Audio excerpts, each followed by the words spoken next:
Bab 33. Menjual berlian biru. Jam 10 pagi selepas sholat sunnah duha. Ibu Maria bergegas ke rumah Hamim, sambil membawa talam berisi nasi. Setelah meletakkan di meja makan dapur, lalu masuk ke kamar Hamim anaknya yang nomor 3. Mas, sudah jam 10 pagi. Ujar sang ibu sambil menepuk bahu anaknya. Iya, Bu. Jawab Hamim lalu bangun, kemudian beranjak ke dapur untuk mandi. Ibu mau ke pasar dulu, Mas. Sudah ibu siapkan sarapannya. Seru sang ibu. Iya, Bu. Jawab Hamim kemudian mandi. Selesai mandi dan berpakaian rapi, Hamim melihat ruhnya Aisyah duduk di kursi meja makan dapur. Hamim berjalan ke dapur untuk sarapan. Aisyah, dari mana kamu kok terlihat cantik sekali? Tanya Hamim lalu duduk di kursi meja makan. Dari rumah abahku, Gus. Jawab ruhnya Aisyah sambil melihat Hamim sarapan. Bagaimana kabar abah dan umimu? Tanya Hamim sambil makan sayur sop iga daging sapi. Abahku, sakit Gus. Sakit Deman. Gus mau kemana? Kok ganteng sekali? Tanya ruhnya Aisyah. Mau belajar praktek bisnis. Biar gak belajar teori bisnis di YouTube saja. Sekarang waktunya praktek bisnis. Jawab Hamim.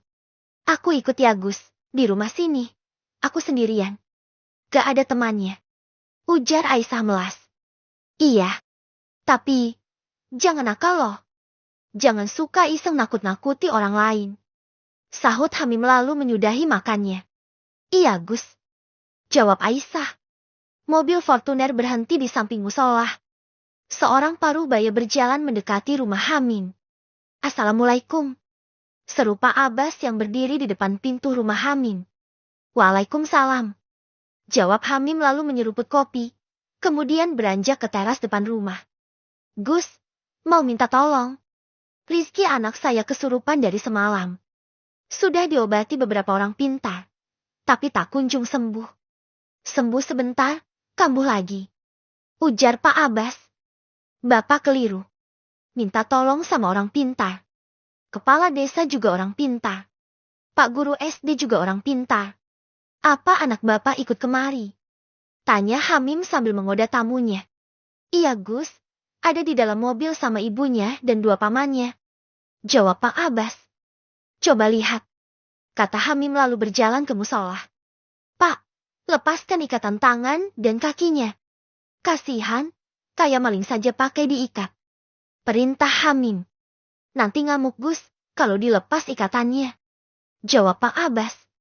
Bapak nurut saja kalau minta syarat sama saya. Ayo lepasin. Seru Hamim. Baiklah Gus. Jawab Pak Abbas lalu kedua pamannya melepas ikatan Rizky.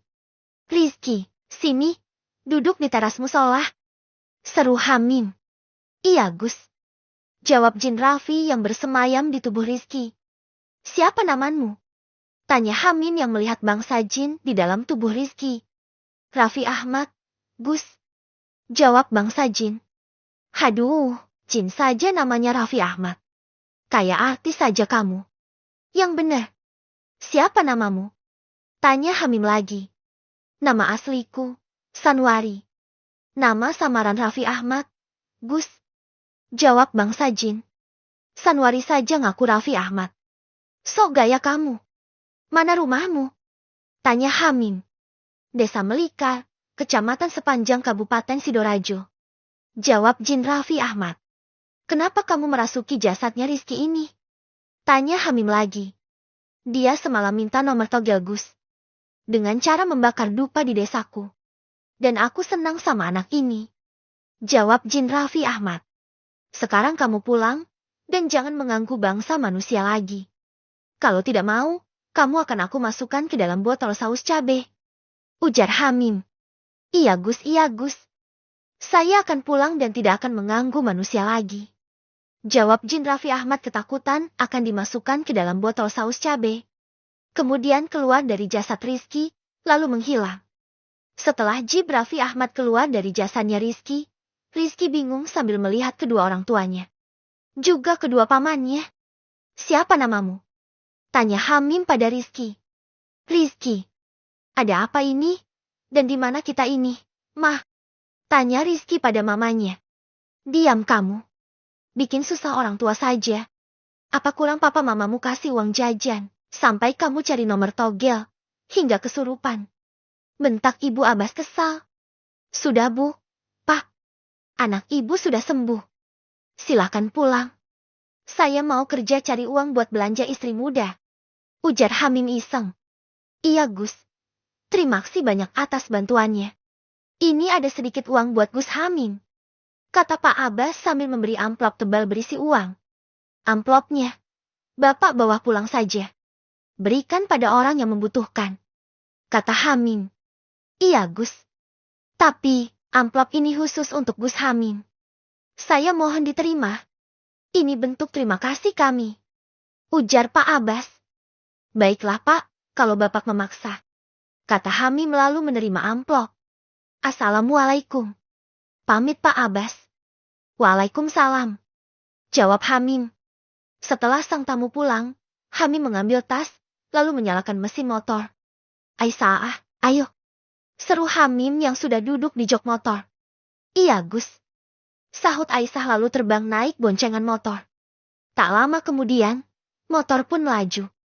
Gus, aku lihat, kamu sering menolak kalau diberi uang sama para tamu. Yang minta syarat. Kali ini kok mau? Kan aneh? Tanya Aisyah. Aku mau menerima uangnya tamu, kalau tamu itu orang kaya raya. Seperti pengusaha atau bos-bos yang punya perusahaan. Kalau orang kalangan menengah ke bawah, aku gak mau, karena kasihan. Apalagi orang miskin.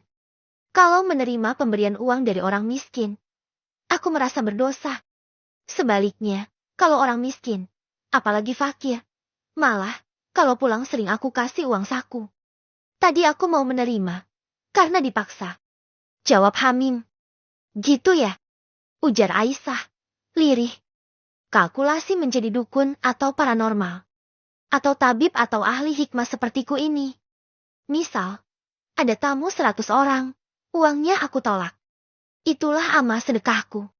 Menolong atau membantu orang dengan ikhlas. Lalu ada tamu pengusaha atau orang kaya raya.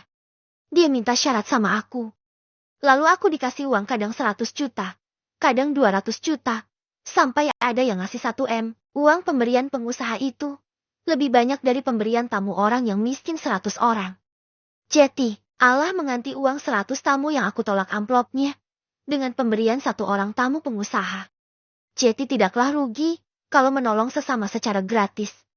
Anggap saja itu amal kita untuk saku bekal di alam kubur dan alam selanjutnya. Kata Hamim. Iya Gus, faham aku. Tapi, aku lihat banyak kiai, atau dukun, atau tabib dan paranormal.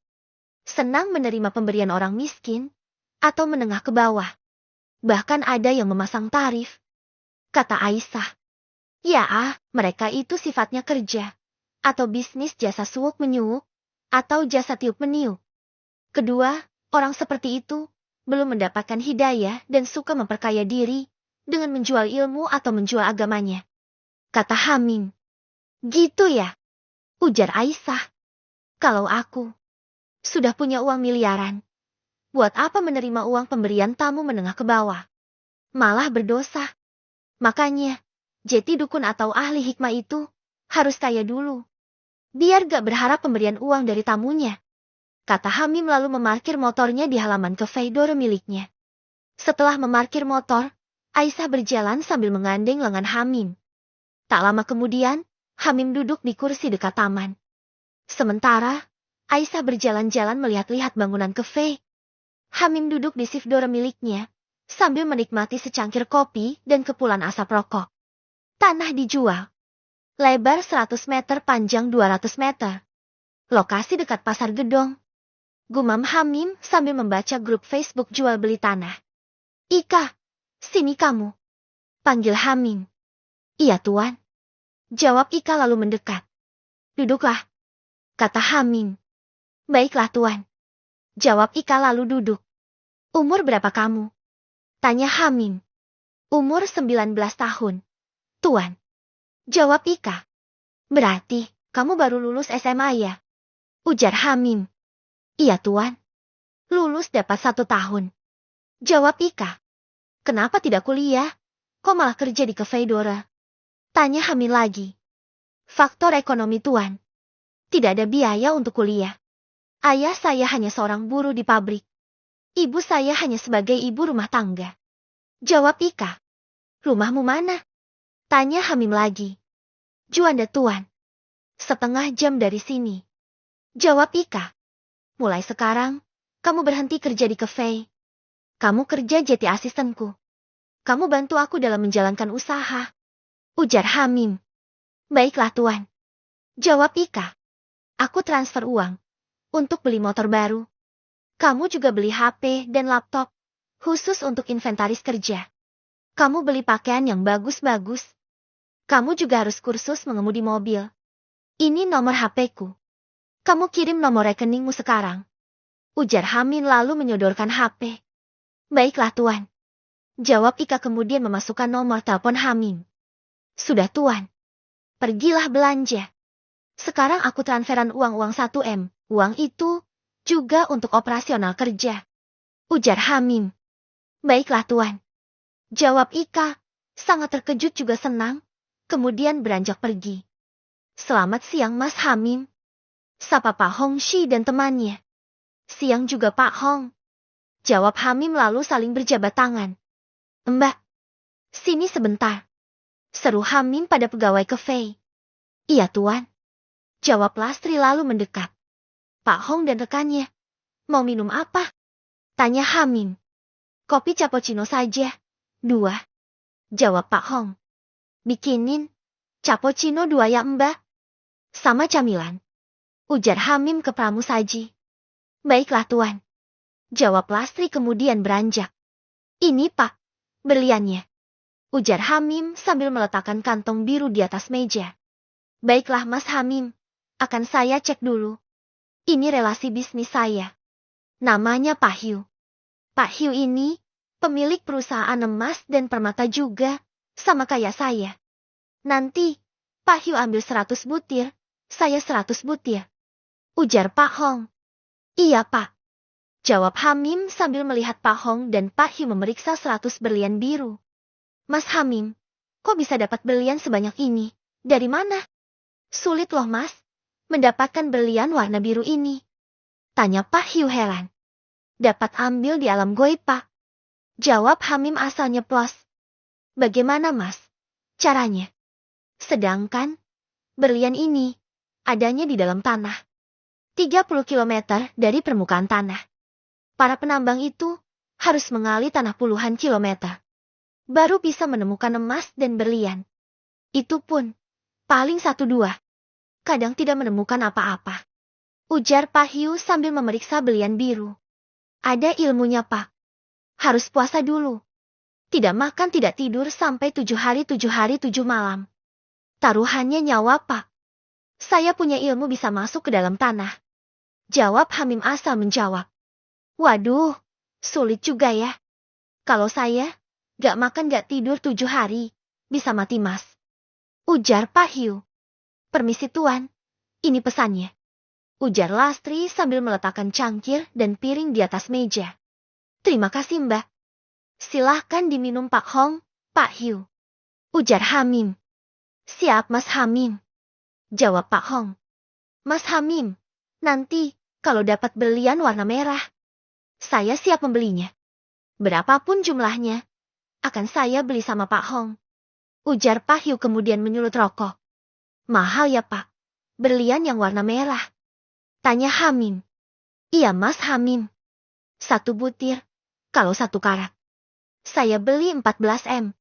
Ujar Pak Hyu. Kalau boleh tahu, Pak Hong dan Pak Hyu beli berlianku.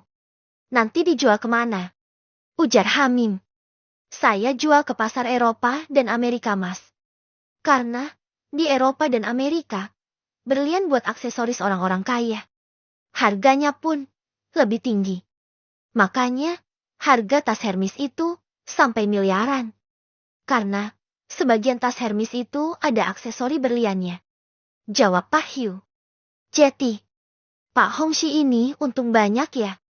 Sahut Hamim tersenyum. Ya iyalah Mas Hamim. Kalau nggak untuk besar, ya tidak saya beli loh. Modalnya juga besar. Hehehe, jawab Pak Hong sambil tertawa pelan. Bab